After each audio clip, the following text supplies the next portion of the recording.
if you're watching this, if this is you, just understand that it's not your fault, and it's because somebody has done that to you.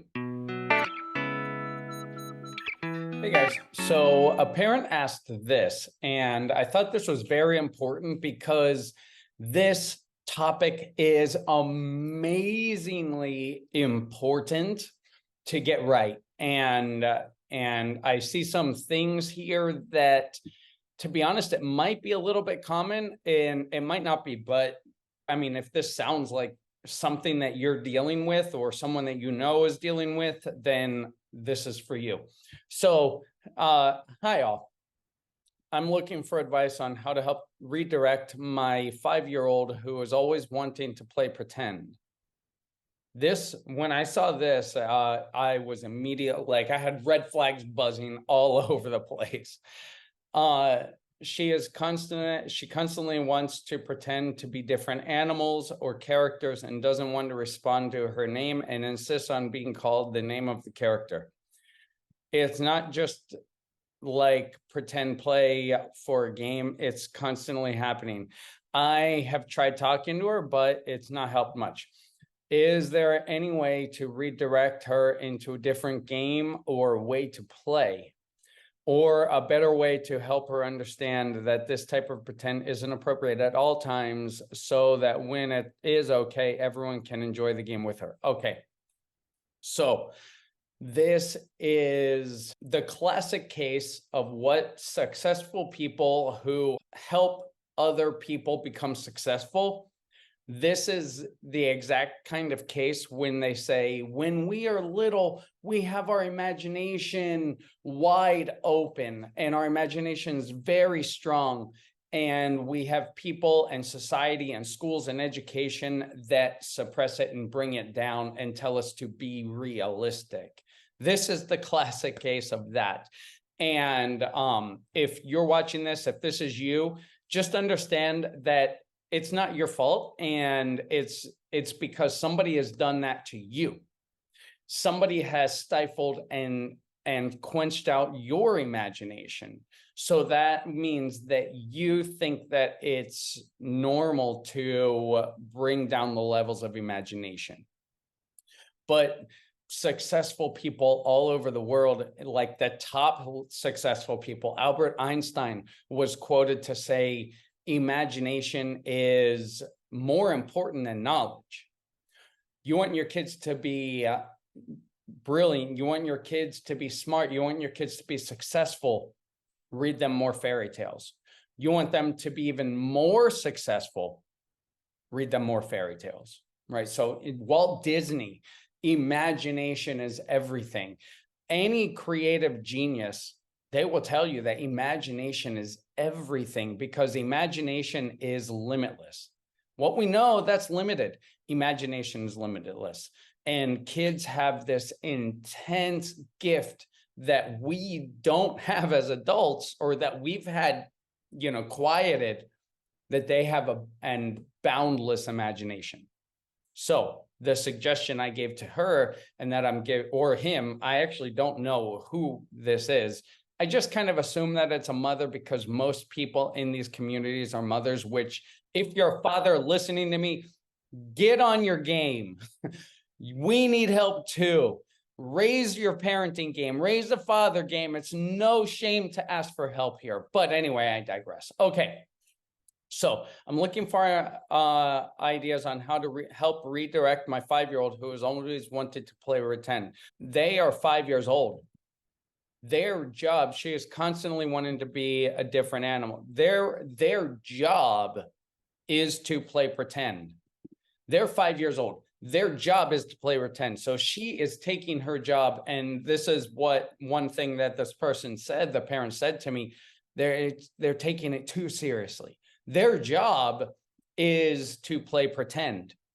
So they are literally taking their job very seriously. And that's a beautiful thing, right? And so what I would say, rather than redirecting it, lean into it, encourage more, right? Oh, okay. So you're a giraffe today.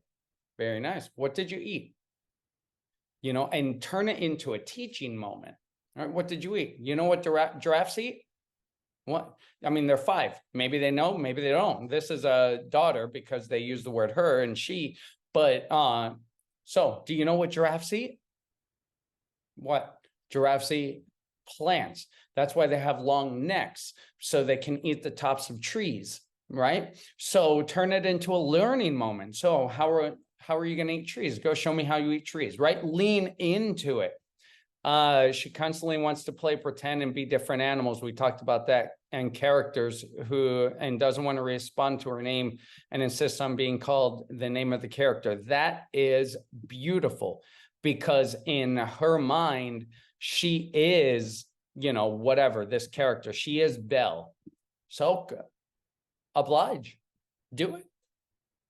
My son wanted to become called Flash. He's Flash, right?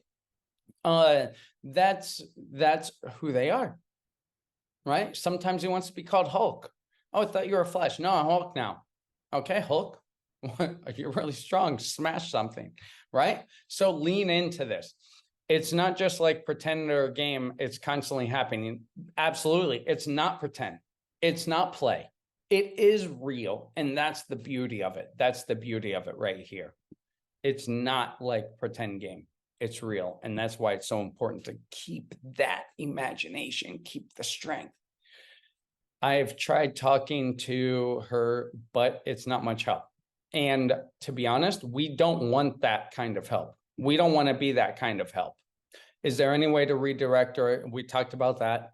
Or a better way to help her understand that this type of pretend isn't appropriate? It is appropriate. At all times. It is appropriate at all times. This is 24/7, right? If possible, this is appropriate at all times. So, and when it's okay. And in follow-up conversations, they said that, it's interfering with her time of playing with her siblings. To me, that's her siblings' problem, not her problem. They can get in on the imagination too, right? But it sounds like they probably were this way and they had their imagination quieted too. So what would I suggest? What would I recommend to a parent in this situation? Number 1, deal with your own imagination. Let yourself get wrapped up and lost into imagination. This happened to you. If this is a struggle for you, this is something that you resonate as a parent. Number 1, understand this happened to you. So find some way, either through meditation, journaling, inner child work, therapy, counseling, a coach, whatever. Find that first. That's number 1. Find that in yourself. Find that little girl, that little boy inside of you that this happened to, and release their imagination. That's number 1. And number 2, play with your daughter. Allow them to explore and see what happens. Don't just allow them to explore in like free reign. You could do that, but that's not parenting, really. See what happens. Encourage it. See what happens. See where it goes. Because I'll tell you what, if you encourage this is her gift. This is a gift. This person mentioned that she didn't know how to turn it off. That's a gift. See where that goes. And if you do that, that is her ticket to changing the world. She's going to change the world. See what happens. Parenting is a long-term game. See what happens, 20 years from now. See where she is. She's going to change the world. Thank you, and I'll see you next time.